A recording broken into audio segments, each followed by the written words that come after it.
Hi guys, welcome back to another episode of the Storytime Society. I'm your host Jamie. I'm so happy you're here. I'm so glad you're alive. Thank you for joining me on another episode of the Storytime Society. This is a full episode which we release Tuesday, Wednesdays, and Fridays. Mini episodes on Mondays and Thursdays, so you don't miss out on any of the weekdays and you're never alone.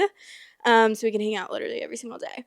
But yeah, we're gonna get right into the story time and let me know what you're drinking. I just finished my electrolyte drink, so I don't have that with me, but I just finished it, so I'm extra hydrated right now and I'm ready to go. We're I don't know why I just made that noise out of my mouth. I think it was because I was trying to say like three things at one time, but we are doing a crazy sibling story. It's like a theme, but it's mostly, I feel like, brothers. So I'm not really sure what I'm going to call it yet, but it's crazy sibling stories, mostly brothers. And let's get started on the first story. This is from the relationship advice Reddit subreddit, which we also have a subreddit of our own, which you can share any stories on or like repost stories to. That would be greatly appreciated. It's linked below. It's the Storytime Society subreddit. Okay, this is the title. I, 38 male, just found out that my brother, 19 male, has been perving on my wife, 37 female.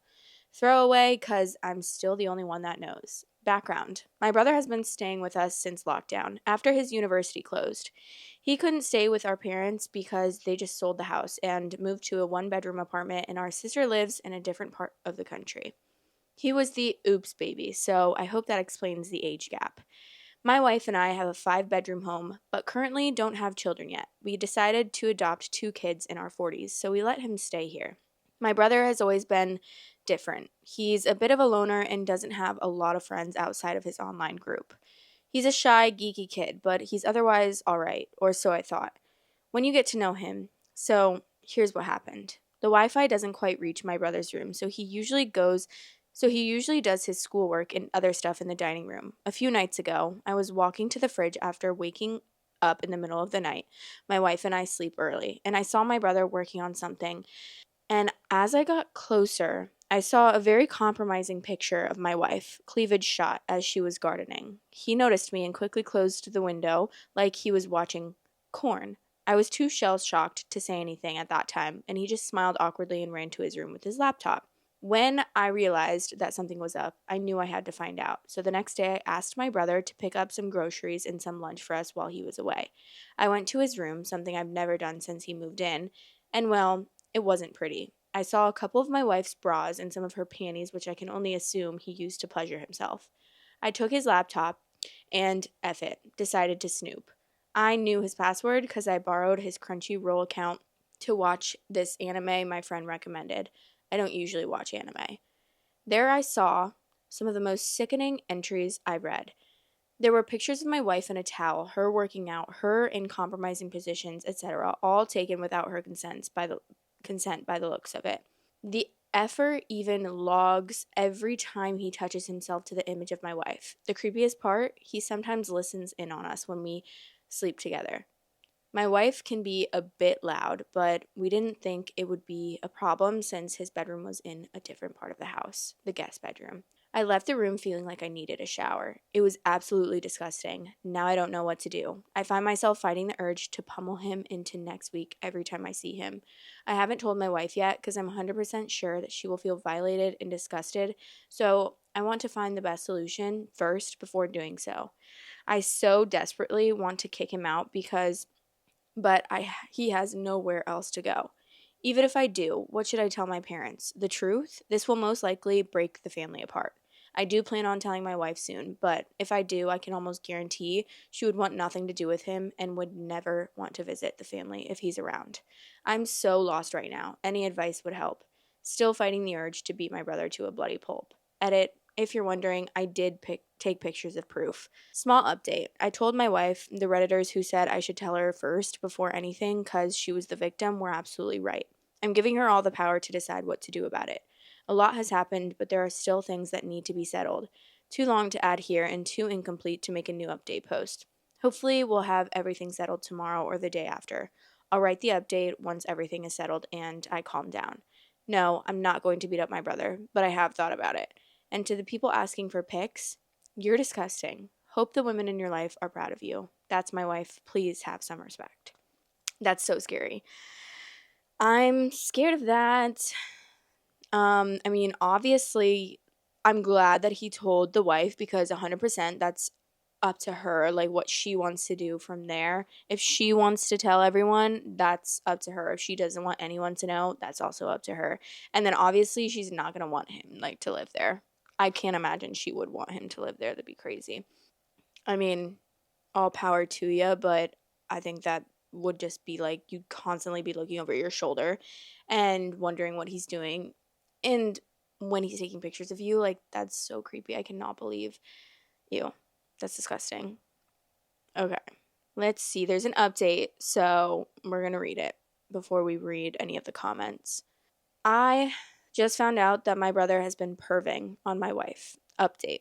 This update was long overdue, so I apologize to everyone who waited for this. I've had daily messages asking me about what happened, and now that I'm in a better place to actually talk about it, I can tell everyone about what happened.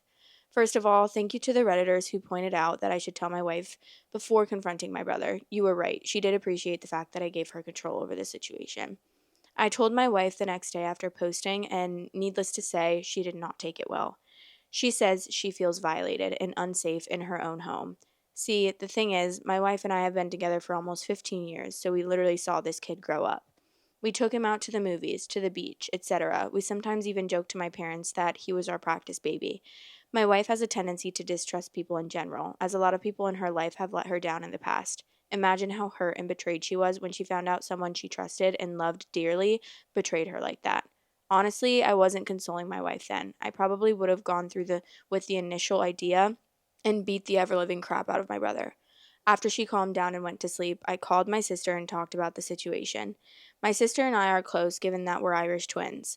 I feel like she needed to know because she has two teenage daughters herself, and who knows what my brother would do to them if given the chance. We talked, and she was clearly mad. She loves my wife like a sister, and they're quite close themselves. She said she would support whatever decision we make, and that our brother would also be unwelcome at her place for the foreseeable future. Then we confronted my brother. At first, he denied it, but when I showed him the evidence, he started ugly crying and begging us to forgive him. I gave him an ultimatum. Either he lets me in his phone laptop and delete everything, or I call the police. There was so much more crap on his computer than I initially thought. So many more stolen pictures of my wife that were definitely taken without consent. The effort even recorded the audio of us being intimate. Who does that? So after hours of me looking for as much crap as possible and pretty much clearing most of his hard drive, he eventually was left without much of a fight. Oh, and he eventually left without much of a fight.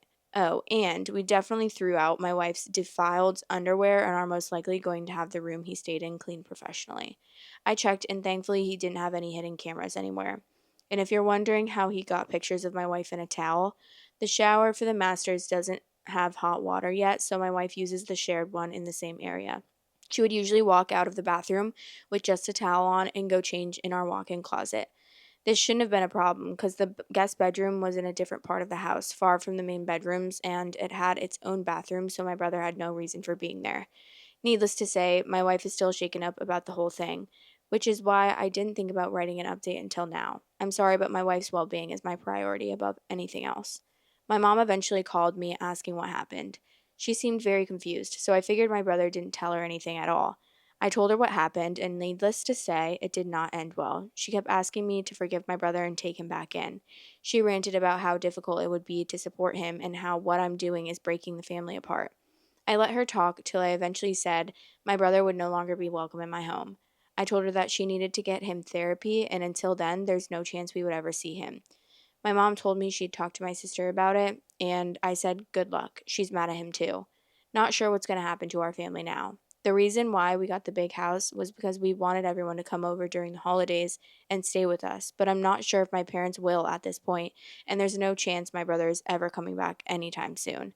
Thankfully, my sister is 100% on my side, and we're going to talk about what we're doing for Thanksgiving soon. My wife hasn't really been the same either, but she's getting better now that my brother is gone. We're talking about therapy, which is something she's very willing to try out. We took a drive to the beach earlier. Chill, guys. We didn't leave the car. And talked about the future.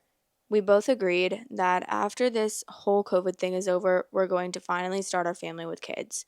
We want to. Being a mom is something that she's always wanted, but we both wanted to be financially secure enough to give them a good life, and for us to be also in a position where we didn't have to work so much and just got to spend time with them. The sparkle in her eyes when we talked about our life together with kids told me that while things aren't good right now, we're going to be okay. I honestly can't wait to be a dad myself. So, yeah, long story short, brother is gone, wife is still sad, sister is on my side, but mom isn't, and I'm going to be a dad in a few years. Thanks to everyone who gave me their advice. It honestly helped me clear my head and make the right decision to tell my wife first. And to answer questions that may come up, no, we did not go to the police. My brother deleted everything voluntarily and left without a trace. I'm sure the pictures are still out there somewhere, but thankfully they aren't too explicit that it would severely damage my wife's reputation. And no, we aren't going to try and get pregnant or anything like that. We plan on adopting, which is something we both talked about early on. So, again, thanks to everyone who messaged and commented. I may not have read everything, nor have I replied to everyone, but rest assured that you are all greatly appreciated. It's so annoying. I mean, so I can see it from two sides because what I was going to say is so annoying how the mom always defends their children, but at the same time it makes sense. Like a lot of moms usually defend their children, and I mean, you can be like, they could be murderers or serial killers, and sometimes the mom will still like partly defend them in a way. And but the crazy thing is to me is that she's just totally ignoring the fact that her daughter-in-law was violated, like severely violated. That is so traumatizing, and she's just completely focusing on the brother. Like, yeah, I get that you're worried about your kid, but you have to realize that they are not tearing the family apart. The fact that your son did this is tearing the family apart. I mean, I think that is pretty obvious, no? Like, it's kind of crazy, but I also know that this is a very common thing with mothers to stick up for their kids, and especially sons for some reason. Like, I just feel like boy moms are very much like some boy moms. I'm not saying all, because I know someone's going to get mad at me for that, but like a lot of boy moms are just like that because they're just like, I don't know. There's like a phenomenon, I feel like, with boy moms and their sons. Okay, let's read some comments. How securely did you delete the files? Otherwise, they may still be recoverable. Sorry to see this, friend. It sucks, but it sounds like you and your wife and your sister are together in this. That's a good support network to have. And it does make me sad. Like, it does make me sad for the brother. I'm not even going to lie. I know usually empaths don't call themselves empaths, but I'm an empath. So, like, I feel bad all the time for even the bad guy in this story. And not to mention that he's only 19. So, like, he does obviously needs some therapy, especially because this is a person that he probably looked up to as a mom figure, which kind of shows you where his brain is at. And it's definitely at an unhealthy place. So I'm not really sure like what else he does in his free time that's creepy like that, but I'm sure there's other things if he's doing that. So like he definitely needs help, and it's not something that is like unfixable, right? Like, yeah, it's probably going to be very hard to rebuild a relationship with the family members that completely cut him out, because I can't imagine trusting him again or feeling safe around him again, but at least he could get another chance to be like a normal person, because 19 is still really young, and if he could get like intensive therapy and figure out why that's a thing and why he's obsessing over his what is she to him, sister-in-law, then that would definitely help. But I feel like it's always sad because obviously I completely understand, and I would do the same thing if I were the woman in that situation, and I would be disgusted and probably never forgive him. But at the same time, it's like, this is also a human being that deserves to be helped. It's just someone needs to take responsibility and help him. He probably needed help long ago and long before, but I guess he maybe doesn't get the attention from his parents, or didn't get the attention from his parents because he was so like an oopsie baby, like he said, and so later on when they were probably so over like and done having kids at that point. Okay, let's see some more comments. I'm glad you guys kicked him out. What he did is disgusting and violating. Your mom trying to convince you to get over it isn't okay either, and completely disrespectful and inconsiderate to your wife, who's the victim here. I wouldn't even feel comfortable being around him ever again if I were her. The idea of my husband's little brother doing that to me is just traumatizing and gross. I'm sorry that she had to deal with that. I hope she can overcome it and find peace again. Opie said, yeah, she's still pretty shaken, but I know this will pass. I'm definitely not going to force the idea of my brother being around her again, even after he gets therapy. And thanks for the kind words. I can't wait to be a dad. Yeah, of course. I mean, I hope you wouldn't force her to be around him again after he literally violated her. Like, I don't know, is that technically like sexual harassment? Kind of? I would almost beg to say sexual assault, to be honest, but I don't think that's technically the definition of sexual assault, but it would definitely feel like you've been sexually assaulted. Okay. We are going to move on to the next story, and this one is crazy. So, buckle in, and we're about to go on a roller coaster ride. All right?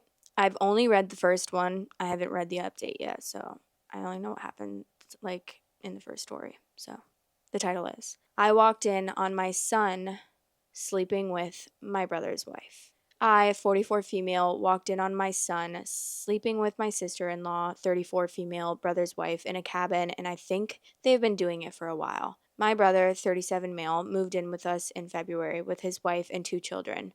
My husband, 44 male, and I have a big house on a farm. My husband is a farmer, and with everyone working from home, we thought that it would be a good chance to stay together as a family and for my nieces to spend time on the farm. I have 3 children, and all of them live with us. The oldest is 18 male, and the other 2 are 16 female and 13 female. On the day my brother arrived, I went to buy groceries with my son, and he went to the pharmacy to get his gym supplements, and I bought the food. I saw condoms in my son's plastic bag when we arrived at the house. 2 packs with 36 each, so 72 in total. I didn't think of anything of it. I thought that he had gotten a girlfriend and wanted to be safe. Everything was fine. Everything was fine. Everyone got along. My sister-in-law and my son would go on early runs around the farm. Everything seemed normal until last month. When they left on their run, I was upstairs baking and I never saw them make any rounds around the farm, which was weird. I asked about it and they said they decided to hit the road. I thought nothing of this. Everything seemed normal. My sister-in-law and son seemed to have a very good bond. Yesterday I was coming home from a friend's house early in the morning. The sun wasn't up yet and it was a little bit dark, but I saw that the cabin we have in the farm was open and the light was on. I thought maybe one of the employees had forgotten to lock it up. So I went to close the door and switch off the light. As I got closer, I heard people having sex, and I took a peek, and it was my son and my sister-in-law. I didn't confront them. I was so in shock. I still haven't told anyone what I saw, and I don't know what to do. Should I confront them? Should I tell my brother? Should I tell my husband? I'm so confused. I've been doing a lot of thinking, and I'm sure they've been having sex for a while from the condoms. My son has always been at the house, and he's never brought a girlfriend over. The morning runs around the farm, do they really go on a run or are they doing something else? The close relationship, what do I do? That's scary for me to read. Ew, that's disgusting.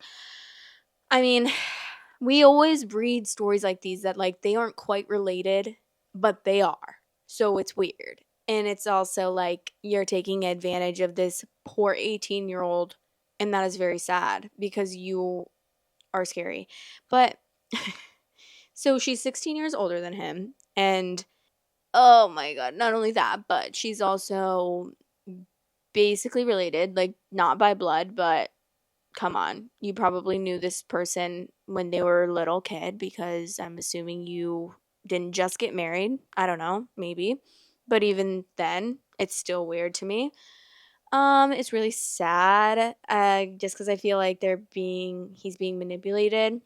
And also, crazy that she's like literally doing this while her husband is probably 25 feet away or something. I don't know, in the next house or whatever. I don't know what the farm is like, but I can't imagine it's like very far away from the cabin, wherever this is taking place. And not to mention, every single morning is crazy.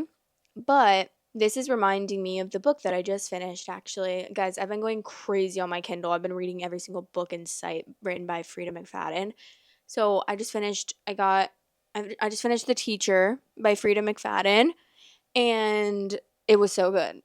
Like, the twists that she puts at the end, if you've never read Frida McFadden and you like thriller, psychological thriller type books, literally read her books ASAP, because I swear, like, I'm absolutely obsessed with her, and I'm so hyperfixated on her right now. But it's very much giving this vibe, because like there's an inappropriate relationship, but they're not like related.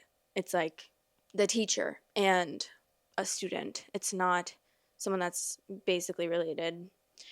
It still gives incest vibes to me. Like, it's still giving incest vibes. And I've said that before, and I'll say it again. It's still giving incest, because it's weird. You're a family member. Like, I don't even care.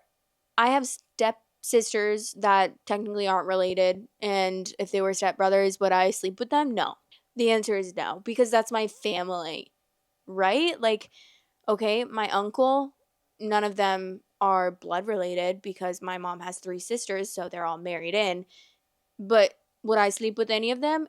Ew. That'd be like sleeping with my dad, which, disgusting, obviously. So it's like crazy. That's his aunt. That's his aunt. I cannot believe. And not only that, but I'm not even saying like it's not his fault, obviously. I mean, yeah, he's of legal age and he can give consent legally, but like he's freshly a, an adult, which barely even, cuz goddamn, what, me at 18 years old, I wouldn't call myself an adult. I wouldn't call myself an adult, honestly, until I was like 22 years old, because I don't know, my brain, just the difference in my brain from 18 to 22 to now, crazy. Like crazy, just so much more immature, emotionally not there, so not stable, like just so bad. And when you're 18, yeah, dumb mistakes, so many of them. I've literally made so many of them. Okay, let's read the update, because there is an update for this story as well. I walked in on my son sleeping with my brother's wife. Update. I first want to thank everyone for all the advice I got on my original post. I'm sorry for not replying to any comments. I think I only replied to one comment. My head was all over the place. I'll try to keep this update short. As was suggested by many of the comments, I decided to tell my husband first and proceed from there. My husband lost it. He first thought that it was a joke. We talked about the issue, and we decided we should first talk to our son before telling my brother. We confronted our son with what I saw. He already knew what was going on, as he saw my Reddit post and put 2 and 2 together. He didn't deny anything. He confessed. He told us him and sister-in-law have been having sex since February of last year, so he was 17 at the time. My son said it started on my sister-in-law's birthday party. He attended, they got drunk, and they were intimate in the bathroom, and they have been meeting at hotels ever since and sneaking off at family gatherings. After my son's confession, my husband just lost it and told my son to leave the house and go to our condo in town, and as he didn't want to see him in front of him at this moment. When my son was gone, my husband stormed into my brother's room and told my brother everything. My sister-in-law was not in the house at the moment. My brother lost it, packed his stuff, took the kids, and left. He asked where my son had gone, and he said he wanted to teach him a lesson. We didn't tell him, and he eventually left. My sister-in-law didn't return. I think my brother might have called her or my son and warned her, and she's afraid to come back. Her things are still in our house. In all the screaming and shouting, my daughters heard everything and are devastated that their family might be ruined. They miss their brother and are afraid that my husband will never let him in the house again. My husband hates all forms of infidelity to the core and has always drilled this into our 2 eldest children, that they must never cheat on anyone or be in a relationship with someone who is in a relationship. I know I did nothing wrong in this, but how will I ever look my brother in the eye again? He won't answer my calls or my texts, and my husband said that I should give him time to heal. My son has left the condo because he's afraid of what my brother will do to him and is now hiding at a friend's, and he won't tell us which friend. No word on my sister-in-law. Edited info. Sister-in-law was the one who initiated it the first time my son and her slept together. She was the one booking hotel rooms, buying my son dinners and lunches. My son was even receiving an allowance from her. That makes it even worse, but without any of that, it's still illegal and you're still sleeping with a minor. And even if it wasn't illegal, morally, it's not right to do. So I don't really care what she was doing.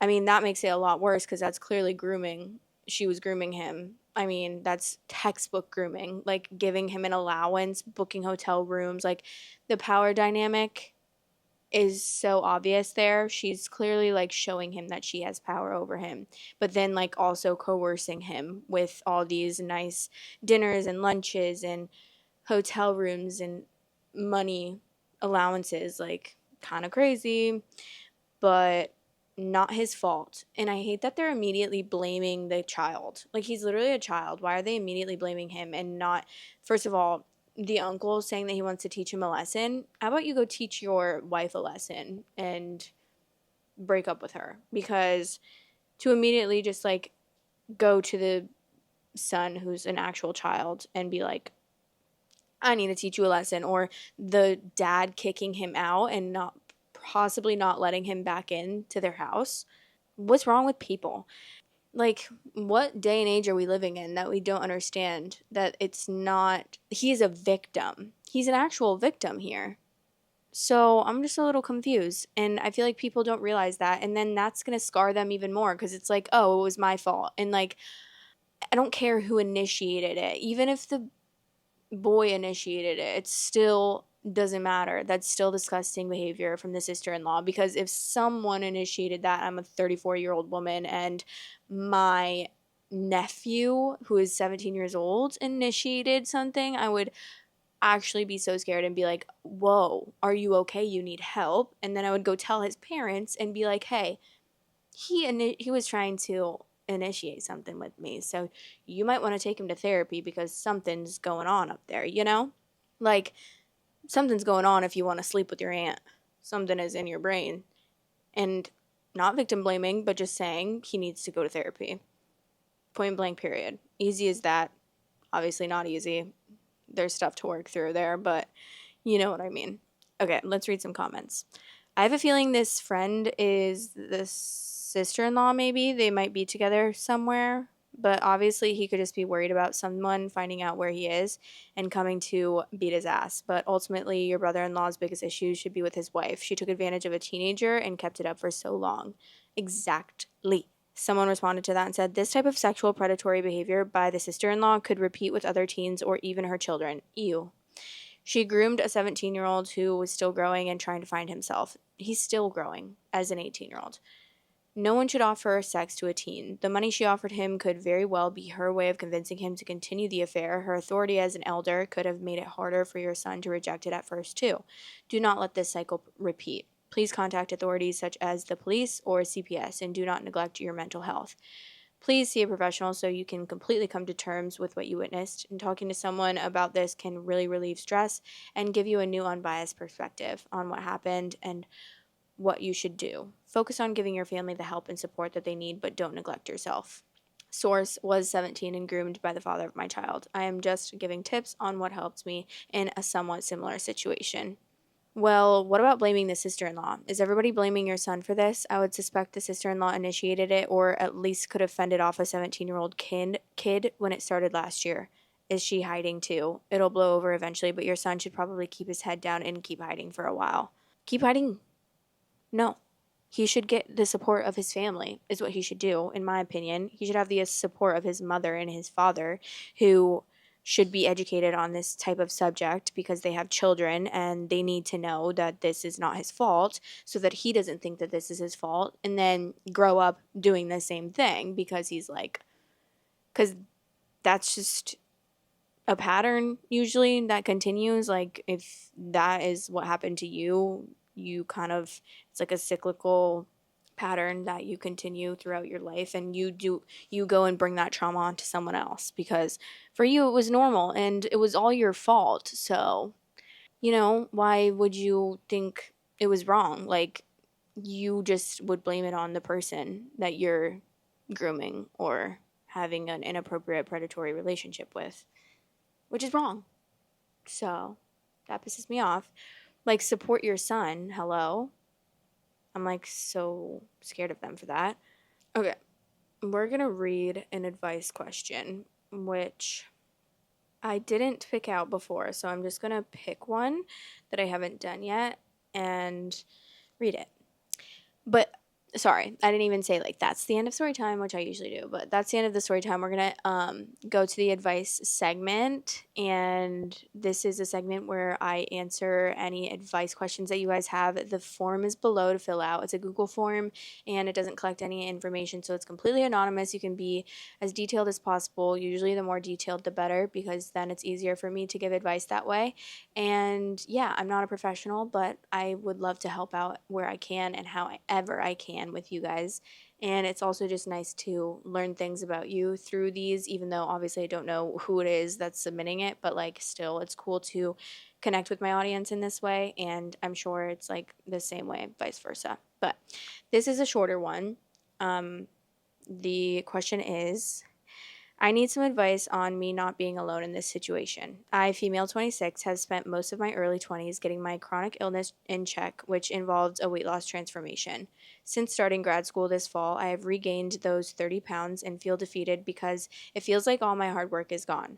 How have you overcome experiencing setbacks in your health and fitness journey? Healthcare providers can definitely be more clinical and vague in their advice. What would you tell yourself? I'm just having a hard time being nice with myself because I know better and should have because of my chronic illness. I also know that it will take at least a year because that is what it took last time to make it sustainable. I fear that my family and friends who saw me pre-weight gain will judge me. Well, I think number one, you need to give yourself some grace because this is clearly something that you had to medically figure out, and it's a chronic illness and it's not your fault. And you are amazing for going through and finding out new things and figuring out your chronic illness. Like, that is the most important thing, is your health. Obviously, that's always going to be the most important thing. So put yourself first and give yourself some grace on that. Also, you know that, so I wouldn't say that I'm the best at giving advice in this situation because I struggle with body dysmorphia and disordered eating for most of my life, although like I haven't really, it's just something that's kind of in my brain probably forever, but I've become a little bit more stable with it for sure. I definitely used to be a lot worse, so I am not like the best person to give advice about this, but I would say that first of all, it's amazing that you did it in a sustainable way, and I don't think that you should change that at all. Second of all, the year is going to pass anyways, so if you feel like you want to start your fitness journey again and you feel like you want to feel better about yourself, and in doing that is sustainably losing weight again, you obviously proved to yourself that you could do it, so why couldn't you do it again? And definitely don't go the other route. Like, the sustainable is the best way because, first of all, it's going to help you keep off the weight in the long run. And not doing it sustainably is a terrible cycle that you don't want to start ever. Trust me, because literally I am living and breathing proof of that. It's literally a terrible cycle, and you never want to start that. Also, I think that if your friends or family judge you, then they can actually go shove it up their ass. Because like, if they're your friends and if they're your friends and family and they care about you, they're not going to judge you for that, especially the reasoning for doing that, like figuring out your chronic illness, and then on top of that starting school, and that's a lot to have to deal with all in a short amount of time, or even if it's not in a short amount of time. So I would just say that you should do things that make you feel good with your eating and exercising, and also remind yourself that you need to give yourself grace with this kind of thing, because once you stop giving yourself grace, is when it starts to get unhealthy. And then that's when the cycle starts, and you don't want to start that cycle again, like I said. So I would just say the number one thing here, honestly, is give yourself grace. And if other people in your life can't give you grace as well, then they don't deserve to be in your life, and they're not good people, because they're obviously you've gone through a lot and they should be supportive of that. But I also don't think that they are going to judge you for it. I could just guess that they probably won't. But also, just remember that you did it once and you can do it again. And I think that's one of the important things also to remember, because you're capable, you're fully well and capable, and you know exactly what your body needs to get yourself to that point. And feeling better about yourself, I'm sure that comes with like a lot of benefits in health and mental health and stuff. Usually, when you're like working on losing weight, a lot of things come with it. And I would probably focus on the positive side and not the losing weight side of things, because usually when you stop focusing on the positive sides about how it's making you feel, like it obviously helps you be more energized, and it helps your mental health to work out, and endorphins and all of that stuff, and can help a lot with different health issues that people have.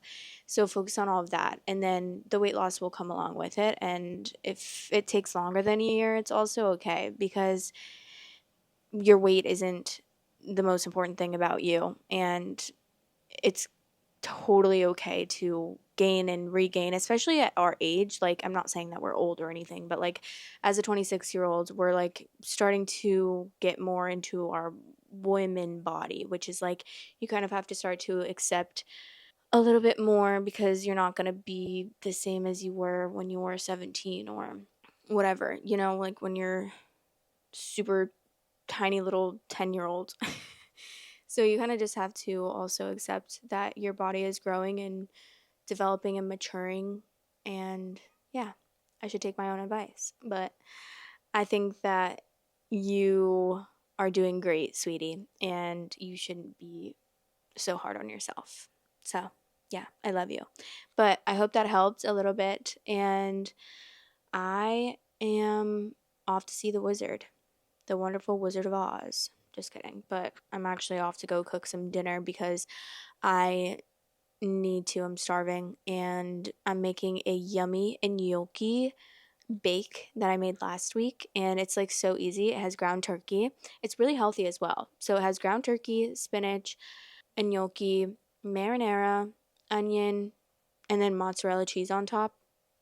Guys, it's really good. Like, I love gnocchi. I'm like obsessed with gnocchi. I'm kind of been hyper fixated on it for a while now, so I really like it. But I'm gonna go make that. It takes only like, I think it took me like 10 minutes to cook, and then it was in the oven for like 30 minutes. So it's a really good recipe, and also it makes a lot. So we usually have it for like dinner, and then we'll have it tomorrow for leftovers, and then maybe even another day depending on how like much we eat tomorrow. But yeah, yesterday we went to the beach on New Year's, and it was really nice because we haven't been in so long, but it's also been cold here, which actually I love. We woke up this morning, it was 63 degrees, and I love when it's cold.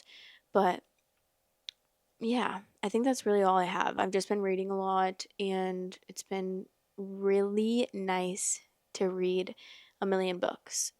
And I feel like, oh, I wanted to tell you guys that me and Sam are actually going to start a podcast, a book podcast. So you're going to get, if you like books, obviously, this will be of interest to you. But if you don't, then it's totally okay, unless you just want to watch because you miss me when I don't post. But I'm going to still be posting, obviously, 5 days a week on here. But there's just going to be, probably we'll do one episode a week, I'm assuming, just because she has a full-time job. So we'll probably do one episode a week. And yeah, we're going to do a little book club. So like we'll basically read a book together, and then also with the audience, and each week we'll read like 5 to 6 chapters, and then talk about like the summary and the our theories that we have, certain characters, and like character analysis and all that stuff. It kind of sounds boring, but it's going to be really fun and interesting, I feel like, especially because me and her will go like back and forth and make it funny and silly. So, yeah, if you're interested in that, we're going to try to make the account.